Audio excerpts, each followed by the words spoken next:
People का एक पत्ता 52,000 ब्राह्मण की साक्षी कराता है महाराज, बहुत ध्यान देना। अच्छा एक बात बताइए कि कई लोग कहते हैं कि कई तुम जहां जहां जाते हो ना, ऐसे जिनके शरीर में ऐसे ऐसे लोग घूमते हैं और घूमने के बाद कहते हैं कि तेरी कुल देवी तुझसे रूठ गई, कहते हैं ना, तेरे से तेरा ये देवता रूठ गया, वो देवता रूठ गया, परमात्मा रूठ गए। तो आप कैसे पहचानोगे कि भगवान आपसे रूठ गया? आप कैसे जान सकते हो कि भगवान आपसे रूठ गया? हमने देवी जी को धोख नहीं लगाई तो देवी जी नाराज हो गई, हमने पिताजी को धोख नहीं लगाई तो पिताजी नाराज हो गए, हमने वो देवता के ये नहीं करा तो वो नाराज हो गए। आपको कैसे मालूम पड़ेगा कि देवता नाराज होते हैं? देवता नाराज होते हैं, याद रखना, संसार में देवता अगर नाराज होते हैं तो कभी किसी का अहित नहीं करते। बहुत ध्यान देना इस बात पर, कभी अहित नहीं करेंगे देवता अगर नाराज होंगे। देवता नाराज होते हैं तो किसी का भोजन पानी बंद नहीं कर देते। देवता नाराज होते हैं तो किसी का खाना पीना बंद नहीं करवा देते। देवता अगर नाराज हुए हैं और आपको मालूम करना है कि देवता मुझसे नाराज हैं, तो कैसे मालूम करोगे? तो केवल एक काम करिएगा, अगर देवता नाराज होते हैं तो सबसे पहले आपकी पूजन पाठ छुड़वा देते हैं। क्या छुड़वाएंगे? रोज मंदिर जाती है, रोज माला उठाकर जाप करती है, रोज गीता जी का पाठ करती है, रोज दिया लगाने जाती है, 4 दिन 5 दिन 6 दिन 10 दिन अगर आप दिया लगाने नहीं गए, मंदिर नहीं गए, पूजन नहीं करी, तो समझ लेना कि देवता मुझसे नाराज हैं, इसलिए मेरा मुंह नहीं देखना, मुझसे नाराज। लक्ष्मी नहीं आ रही घर में, देवता नाराज है? नहीं नहीं नहीं, लक्ष्मी नहीं आ रही उसके लिए देवता नाराज नहीं है। लक्ष्मी नहीं आ रही उसके कारण तुम्हारा अहंकार है। भगवान ने जब दिया था उसको सत्कर्म में नहीं लगाया था। एक बात इससे पहले वाली कथा में कही थी, शरीर चले और तुम्हारे याद है तुम लोगों को?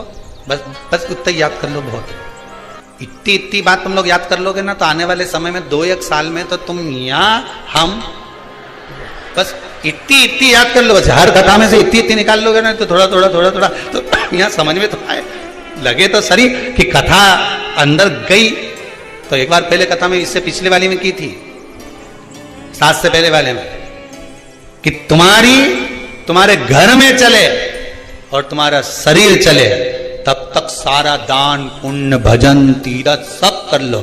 और क्योंकि तुम्हारी घर में चलेगी तभी तुम दान कर सकोगे, सत्कर्म कर सकोगे, भजन कर सकोगे, शरीर सही होगा तो तीरथ कर सकोगे। अब शरीर ही साथ नहीं दे और घर में तुम्हारी नहीं चले तो कोई तीरथ होए कि दान होए?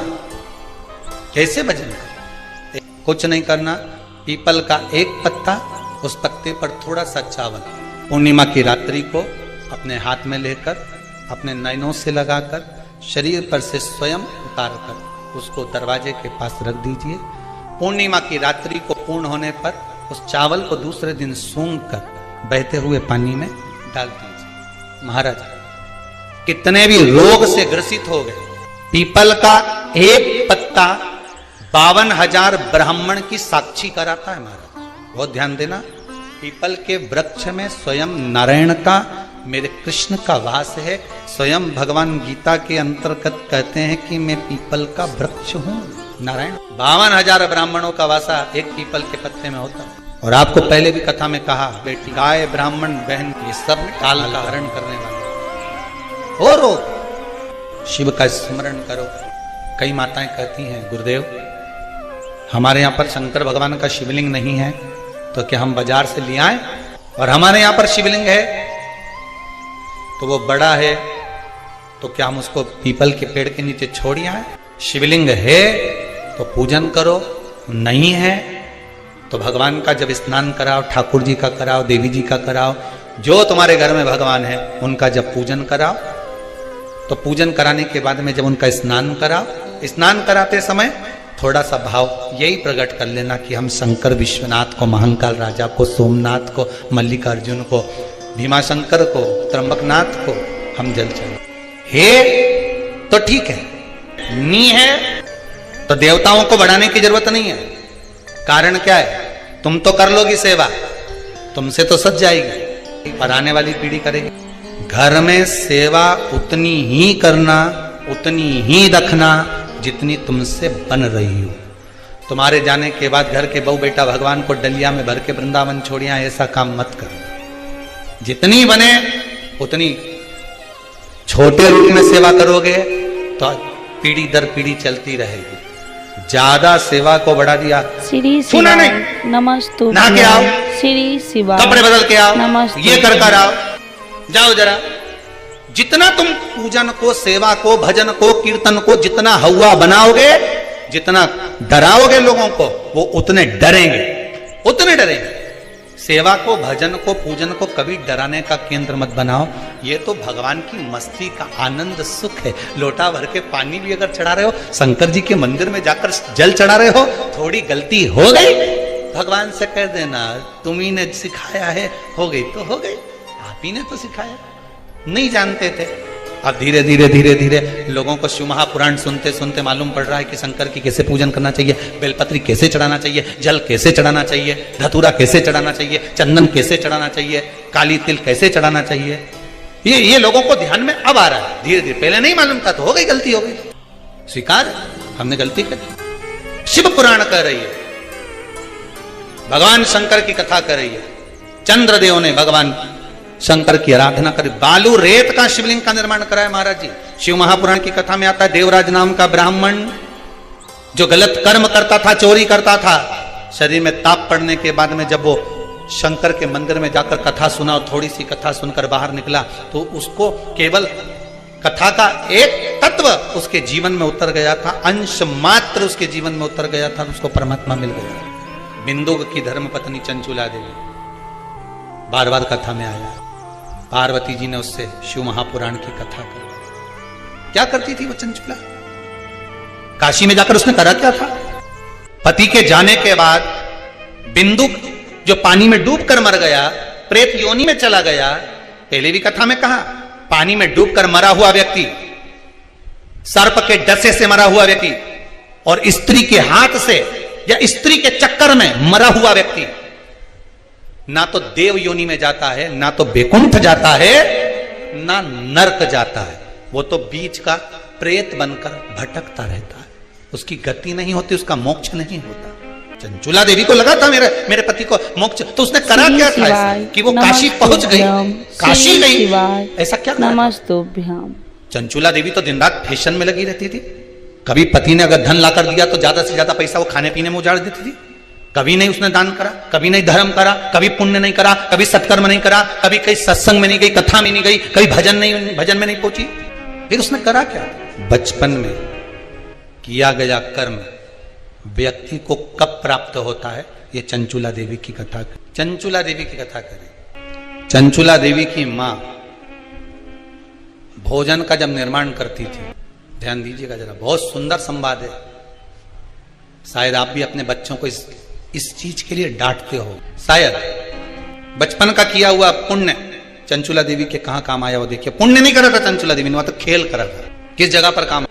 चंचुला देवी 6 वर्ष की कन्या, बिंदुक ब्राह्मण है, चंचुला देवी भी ब्राह्मणी थी, ब्राह्मण के घर में जन्म लिया है चंचुला देवी। मां जब चंचुला को पास में बिठा लेती थी भोजन कराते समय, तो आटे की लोई आटा जो उसना हुआ रहता उसको तोड़ लेती थी चंचुला।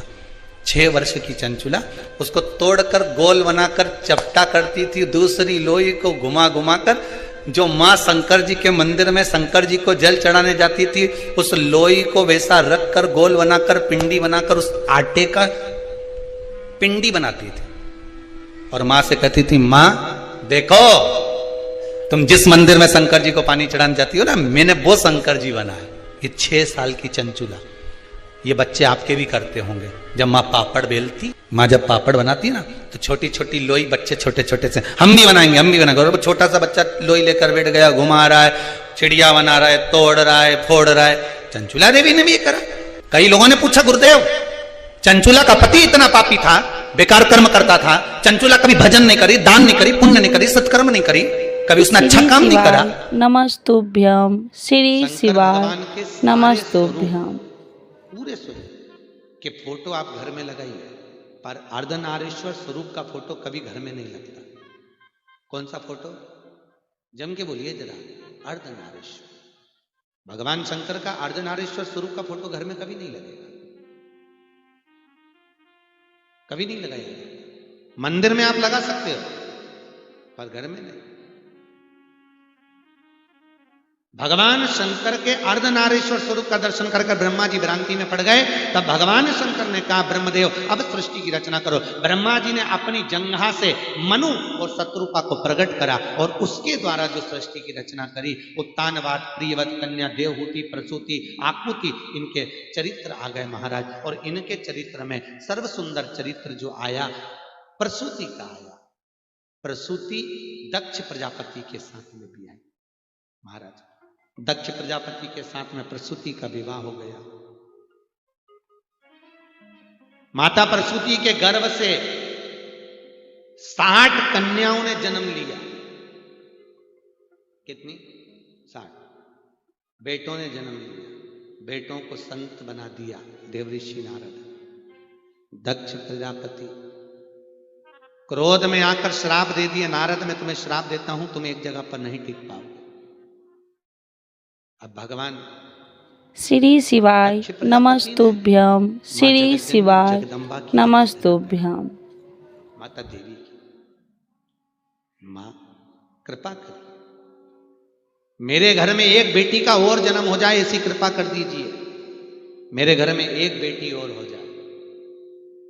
स्वयं जगत जननी जगदम्बा बोली, तेरे घर में 60 लड़कियों का जन्म हो गया और तू लड़की मांग रहा है। आज का व्यक्ति होता तो बेटी के जन्म के बाद में तो क्या मांगता? अरे बोलो तो बेटा। शिव महापुराण की कथा कहती है, बेटा एक कुल को तारता है और बेटी 2 कुल को। पर शास्त्र की रीति है, बेटा जन्म लेता है तो खूब नगाड़े बजते हैं, ढोल बजते हैं, और बेटी जन्म लेती है तो मां पलंग पर रोती है और सास चूल्हा के पास रोती है। याद रखिए, बेटा भाग्य से पैदा होता है, पर बेटी के लिए बाप का 100 गुना भाग्य इकट्ठा करना पड़ता है, तब जाकर बेटी का जन्म होता है। और याद रखिए, बेटा एक बार अपने माँ बाप को दुखी देख सकता है, पर बेटी कभी अपने माँ बाप को दुखी नहीं देख सकती। बेटी नहीं देख सकती।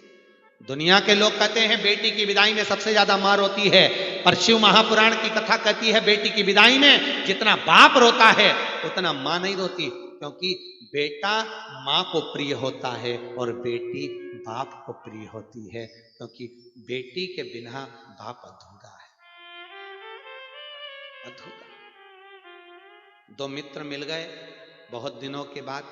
उसने पूछा, श्री शिवाय नमस्तुभ्यम, श्री शिवाय नमस्तुभ्यम। बच्चे हो गए हो? मेरे तो भगवान कृपा से 2 लड़के हैं। लड़के? अरे वाह। और तेरे? मेरी 2 बेटी है, एक ये तनु, एक मनु, दोनों हाथ पकड़ा।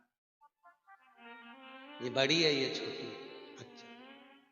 उसने कहा, अच्छा हुआ भैया, भगवान ने मेरे को लड़की नहीं दी, मेरे को लड़का दिया। भगवान ने बड़ी कृपा करी।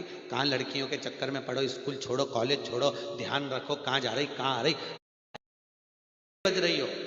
और शंकर के मंदिर में जाकर उस जल को, जो छाना हुआ जल रहे, उससे अभिषेक कर दो, जैसे गन्ने के रस से करते हो, मौसम्बी के। श्री शिवाय नमस्तुभ्यम, श्री शिवाय नमस्तुभ्यम।